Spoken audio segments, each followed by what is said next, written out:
Hello guys, very good morning. My self Suraj Kumar from badaboina.com। दोस्तों, इस problem solving course में आपका स्वागत है। और दोस्तों, आज एक और वीडियो लेके आया हूँ जो कि प्रॉब्लम सॉल्विंग कोर्स से रिलेटेड है। तो आज का जो वीडियो है बहुत इंपॉर्टेंट है। यानी आज का जो वीडियो में बताया गया है, जो हमारे इंडिया में 100% बिजनेस खुलते हैं उसमें 95% बिजनेस फेल क्यों हो जाते हैं, तो उसका क्या क्या कारण है, क्या क्या प्रॉब्लम है, उसको कैसे सही किया जा सकता है और सिर्फ 5% ही कैसे बिजनेस जो है ग्रो कर पाता है। तो आज इसी टॉपिक पर बात करेंगे। जो इसमें जो टॉपिक जो लिखा हुआ है फर्स्ट, जो how to start a startup, यानी कि अपने बिजनेस का शुरुआत कैसे करें। तो आपको पता होगा एक नरेंद्र मोदी ने एक मुहिम चलाया है आत्मनिर्भर भारत। तो इसमें क्या है, आत्मनिर्भर भारत कब बनेगा, जब हमारे जो इंडिया पीपुल्स है उसके सभी के पास अपना खुद का रोजगार होगा, तभी जाकर आत्मनिर्भर भारत बन पाएगा। तो आज हम इसी स्टेप पे बात करेंगे। तो आगे जो इसमें स्टेप बताया गया है वो 24 सीक्वेंस स्टेप बताया गया है। उसके बाद इसमें क्या है, जो इस कोर्स को जो बनाया गया है कथुरिया साहब द्वारा बनाया गया, जो उसको आप जानते हैं बहुत बढ़िया, जिसका नाम है संजय कथुरिया। उसके बाद इसमें बताया गया टाइप ऑफ एंटरप्रेन्योरशिप, यानी कि एंटरप्रेन्योर कितने टाइप्स के होते हैं।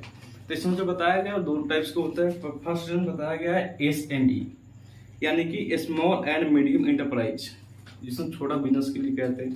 दूसरे में क्या है IDE का मतलब होता है इनोवेशन ड्रिवन एंटरप्रेन्योरशिप, दूसरा में ये है। उसके बाद में SME में क्या क्या आ जाता है। तो इस SME में क्या होता है कि पहले आप दुकान खोल लेते हैं और उसी दिन से क्या होता है कि आपका बिजनेस स्टार्ट हो जाता है और आपको इनकम आने लगता है। यानी कि इसमें ज़्यादा पैसे की जरूरत नहीं होता है। जैसे मान लीजिए आप छोटा सा दुकान खोल दिए जनरल स्टोर का, उससे आप इनकम पाने लगेगा शुरू में ही। इसमें क्या होता है, जो इनकम होता है लीनियर होता है। दूसरा इसमें बताया गया है मैन्युफैक्चरिंग यूनिट। इसमें आप एक मैन्युफैक्चरिंग यूनिट यानी फैक्ट्री खोल दी, आप उससे प्रोडक्ट अपने बनाना स्टार्ट कर दिए और डायरेक्ट सेल करना स्टार्ट कर दिए। इससे क्या होता है, इसमें ज़्यादा खर्च भी नहीं आता है, आपका जो प्रोडक्ट है सेल होने लगा तो आपको इनकम आने लगता है। उसके बाद में इसमें फंडिंग, इसमें ज़्यादा फंडिंग का यानी पैसे की जरूरत नहीं होता है। उसके बाद में वेंचरी कैपिटल, इसमें कैपिटल की उतनी जरूरत नहीं होता है जितना IDE में होता है।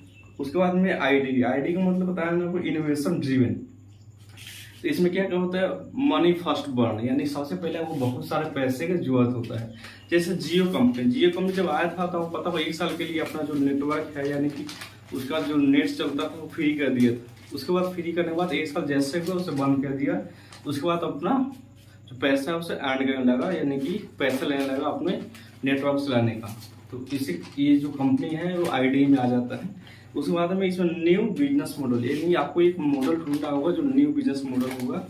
उसके बाद में है मार्केट डिस्ट्रिब्यूशन, इसमें आएगा। उसके बाद में है न्यू प्रोडक्ट आपको एक लॉन्च करना होगा IDE में, ताकि सबसे अलग हो, आपको एक ब्रांड अलग हो। जैसे टेस्ला कंपनी, एलोन मस्क ने एक कंपनी एक कार बनाया टेस्ला। इसमें क्या हुआ, सबसे पहले शुरू में जब स्टार्ट करने की कोशिश की, सभी कार जो कंपनी है बड़े बड़े उससे बात की, सबने डिनाई करी कि नहीं ये जो कार है वो नहीं चल पाएगा इलेक्ट्रिक कार। आज के ज़माने में कौन इलेक्ट्रिक कार चलाता है, लेकिन इन्होंने उसी में मेहनत किया और एक अलग अपना मॉडल बनाया। और आज जाकर देखिए टॉप 10 में इसका जो कार है इस कंपनी का ब्रांड के रूप में अभी फिलहाल है इस वर्ल्ड में। उसके बाद में है, हमने बताया था आपको कि SME में लीनियर इनकम होता है और इसमें है IDE में बहुत ज़्यादा इनकम होता है, जो सोच भी नहीं सकते उससे ज़्यादा है। यानी कि ऐसे जो J का होता है ऑटोमेटिक शुरू में बहुत आप माइनस में जाते हैं, कभी कभी फेल भी हो जाता है, लेकिन जब अगर कंपनी माइनस में जाकर फिर प्लस में जाता है ना, तो इतना पैसा आता है कि आप सोच भी नहीं सकते।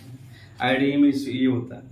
उसके बाद में है, इसमें जो स्टेप्स बताया गया है, हम 24 स्टेप बताया था सीक्वेंस। तो इसमें कौन कौन सा स्टेप है उसके बारे में बात कर लेते हैं। तो इसमें जो स्टेप बताया गया, पहला स्टेप है मार्केट सेगमेंटेशन। उसके बाद में है बीच हेड मार्केट, दूसरे में है, तीसरे में है एंड यूजर प्रोफाइल। उस चौथा में बताया गया है बीच हेड टोटल एडजस्टेबल। उसके बाद में पांचवा में है पर्सोना यानी व्यक्तित्व।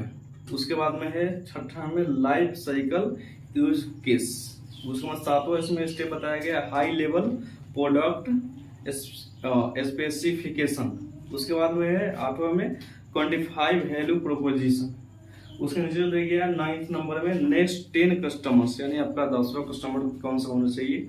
उसके बाद में है 11 में चार्ट कॉम्पिटिटिव पोजीशन। उसके बाद में 12 नंबर में इसमें डिटरमाइन डिसीजन मेकिंग यूनिट। उसके बाद में 12 नंबर इसमें क्या गया है जो स्टेप है इसमें 13 नंबर मैप कस्टमर एक्वेंशन प्रोसेस। उसके बाद में 14 नंबर में फ्लो ऑन टाइम। उसके बाद में है 15 में डिजाइन योर बिजनेस मॉडल, अपने बिजनेस मॉडल को डिजाइन कर सकते हैं। उसके बाद में है प्राइसिंग फ्रेमवर्क। उसके बाद में है 17 में लाइफ टाइम वैल्यू LTV इसको बोलते हैं। उसके बाद में 18 में मैप सेल्स प्रोसेस। उसके 19 में है कॉस्ट ऑफ कस्टमर इक्वेशन, यानी इसको कोका भी बोलते हैं। इसके पिछले वीडियो में हमने कोका के बारे में बात की है, वीडियो बनाया, आप उसको जाकर आप देख सकते हैं कोका होता है।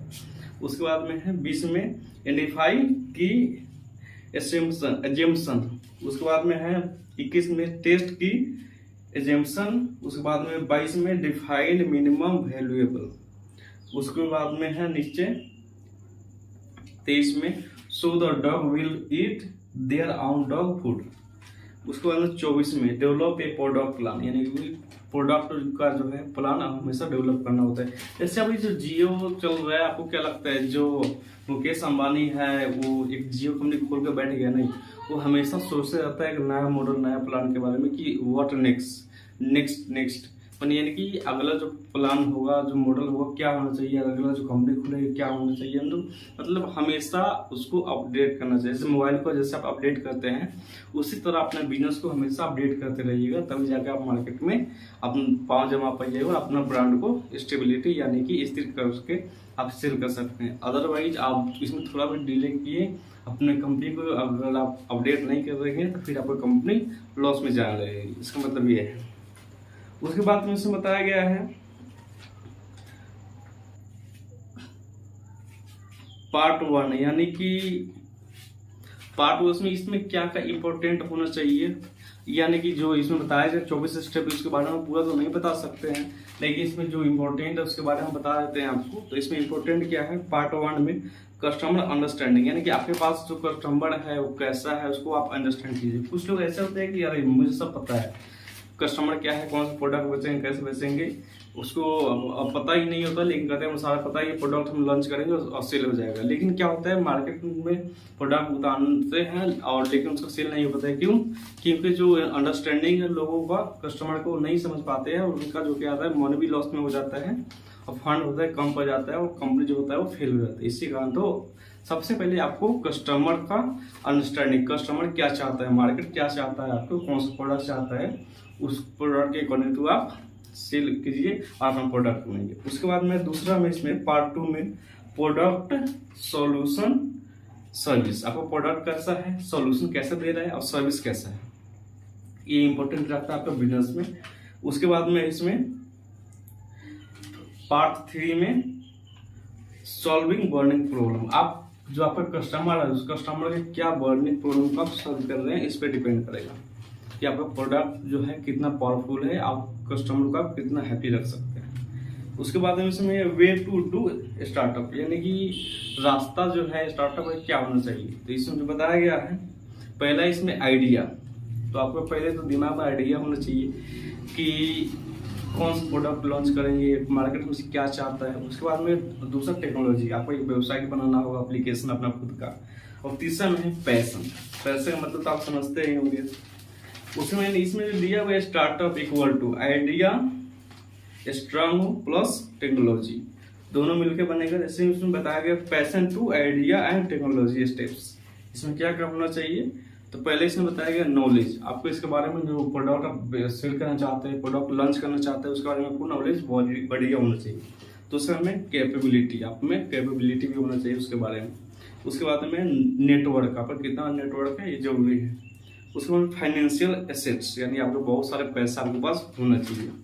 उसके बाद में स्टेबिलिटी ब्रांड, यानी कि आपका जो ब्रांड है एक स्टेबल होना चाहिए, बढ़िया होना चाहिए। उसके बाद में पास्ट वर्क एक्सपीरियंस, यानी कि पहले आपने इस पे क्या काम किए इसके बारे में नॉलेज है आपको, ये जरूरी है। उसके बाद में फाइंड ए फाउंडिंग टीम, यानी कि आपको फाउंडिंग टीम का जरूरत पड़ेगा जो हमेशा फाउंड करते रहेगा कि हमारा कंपटीशन में कौन है, हमारे कंपटीशन में जो है वो हमसे ज़्यादा सेल कर पा रहा है, हमसे कम सेल कर पा रहा है, जो आपको जो फंडिंग टीम होगा उसको रखना जरूरी है, ताकि आपका हमेशा टाइम टू टाइम अपडेट होता रहे और आपका ब्रांड का कोई नुकसान ना हो, आपका जो सेल है हमेशा बढ़ते रहे, घटे ना, इसके लिए। तो बाकी इस वीडियो में इतना ही। आशा करते हैं कि जो इस वीडियो में बताया आपको वो आपको अच्छा लगा हो, समझ में आया होगा। बाकी हम मिलते हैं आपसे नेक्स्ट वीडियो में। आपके लिए मुझे इजाजत दीजिए, धन्यवाद।